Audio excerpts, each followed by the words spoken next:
ശ്രീ സുഭാഷ് ബാബു, ഇവിടെ ഈ CCTV ദൃശ്യങ്ങൾ പുറത്തു വന്നപ്പോഴാണ് എത്രമാത്രം ഭീകരമായിരുന്നു പോലീസ് സ്റ്റേഷനകത്ത് നടന്ന ആ മർദ്ദനം എന്നുള്ളത് നമുക്ക് വെളിവാകുന്നത്. ഒരാളെ, ഒരു പൊതുപ്രവർത്തകനെ സ്റ്റേഷനിലേക്ക് കൊണ്ടുവരുന്നു, അതിഭീകരമായി അയാളെ 3-4 പേര് ചേർന്ന് ആക്രമിക്കുകയാണ്, മർദ്ദിക്കുകയാണ്. ഈ വിഷയം ആദ്യമായിട്ട് ഉയർന്നു വരുന്നതല്ല. 2 വർഷം മുമ്പ് ഈ വിഷയം ഉയർന്നു വന്നു, പരാതി വന്നു. ആ സമയത്ത് ACP അന്വേഷിച്ചു. ആ ACP അന്വേഷിച്ചിട്ട് ഒരു അന്വേഷണ റിപ്പോർട്ടുണ്ട്. ആ റിപ്പോർട്ടിന്റെ അടിസ്ഥാനത്തിൽ നടപടിയെടുത്തിട്ടുണ്ട് എന്നാണ് ഇന്ന് പോലീസ് വിശദീകരിച്ചത്. ആ നടപടി എന്ന് പറയുന്നത് ട്രാൻസ്ഫറും പിന്നെ 2 വർഷത്തെ ഇൻക്രിമെന്റ് കട്ട് ചെയ്യലും ആയിരുന്നു. നേരത്തെ ഇവിടെ ശ്രീമതി സോയ പറഞ്ഞതുപോലെ കുന്നംകുളത്ത് നിന്ന് ഈസ്റ്റ് വെസ്റ്റ് തൃശ്ശൂർ നഗരത്തിലെ സ്റ്റേഷനിലേക്കും മണ്ണുത്തിയിലേക്കും വിയ്യൂരിലേക്കും സ്ഥലം മാറ്റുക എന്ന് പറഞ്ഞാൽ നഗരഹൃദയത്തിലേക്ക് സ്ഥലം മാറ്റുക എന്നുള്ളതാണ്. അതൊരു ശിക്ഷാ നടപടിയാണോ?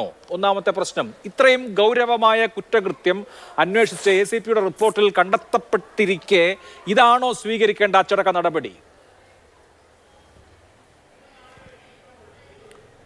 തീർച്ചയായിട്ടും അല്ല. കാരണം പോലീസ് ഉദ്യോഗസ്ഥന്മാരെ സംബന്ധിച്ചിടത്തോളം നേരത്തെ ശ്രീ ബൽദേവ് പറഞ്ഞിരുന്നു.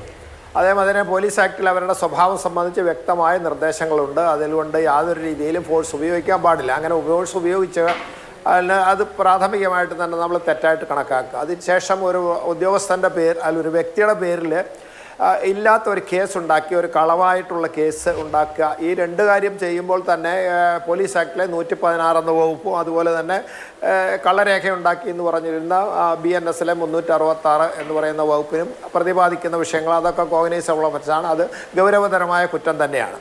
അപ്പോൾ ഇവരുടെ പേരിൽ ഒരു ട്രാൻസ്ഫറോ അല്ലെങ്കിൽ ഒരു ഇൻക്രിമെൻറ്റ് ബാറോ കൊടുക്കുന്നു എന്നുള്ളതല്ല ഇവിടുത്തെ പ്രധാന പ്രശ്നം. ഇതൊക്കെ വളരെ ചെറിയ ചെറിയ കാര്യങ്ങൾക്ക് വേണ്ടിയിട്ട് ഒരു ഒമിഷൻസിനാണ്. അല്ലാണ്ട് ഈ ഓവർ ആക്ഷനോ അതേമാതിരിയുള്ള ഈ ബ്രൂട്ടാലിറ്റിക്കൊന്നും ഈ ഒരു ഇൻക്രിമെൻറ്റ് അല്ലെങ്കിൽ പിന്നെ 1 കൊല്ലത്തേക്ക് അല്ലെങ്കിൽ 3 കൊല്ലത്തേക്ക് ഇതൊന്നും ശരിക്ക് അത് നല്ല പണിഷ്മെൻറ്റ് എന്ന് പറഞ്ഞാൽ ലാഘവമായ ചെറിയ ചെറിയ കുറ്റങ്ങൾക്ക് ബോധപൂർവമായിട്ട് ചെയ്തത് നെഗ്ലിജൻസ് എന്ന് പറയുന്നതിനാണ് ചെയ്യുക. ഇതല്ല, ഇത് കരുതിക്കൂട്ടി ഒരു കുറ്റകൃത്യം ചെയ്യുകയാണ്. ഒരാളെ അനാർഥ്യമായി പിടിച്ചുകൊണ്ടിരുന്നു. അദ്ദേഹത്തെ സംബന്ധിച്ച് അദ്ദേഹം ഒരു നിയമരഹിതമായ ഒരു പ്രവൃത്തി ചെയ്തിട്ടില്ല.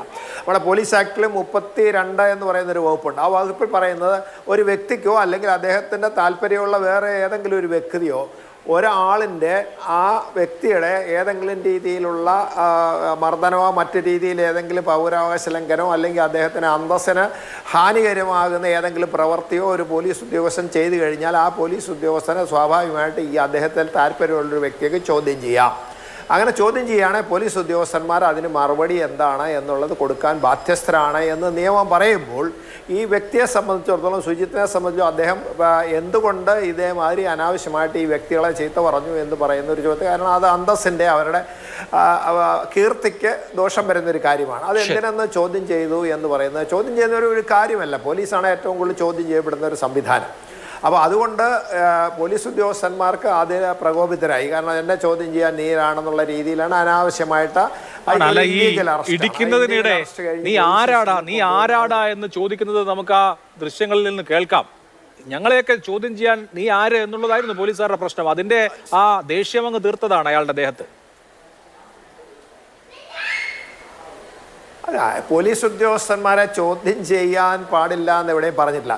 അങ്ങനെയുള്ള ചോദ്യം ചെയ്യുകയാണെങ്കിൽ പോലീസ് ഉദ്യോഗസ്ഥന്മാർ ന്യായമായ മറുപടി കൊടുക്കാനുള്ള ഉത്തരവാദിത്വം പോലീസ് ഉണ്ട്. ഒരു പോലീസ് സ്റ്റേഷനിലൊരു പരാതി കൊണ്ടു കൊടുക്കാൻ 24 മണിക്കൂർ സ്വതന്ത്രമായിട്ട് അവിടെ ചെല്ലാം. SHOയെ കാണാം.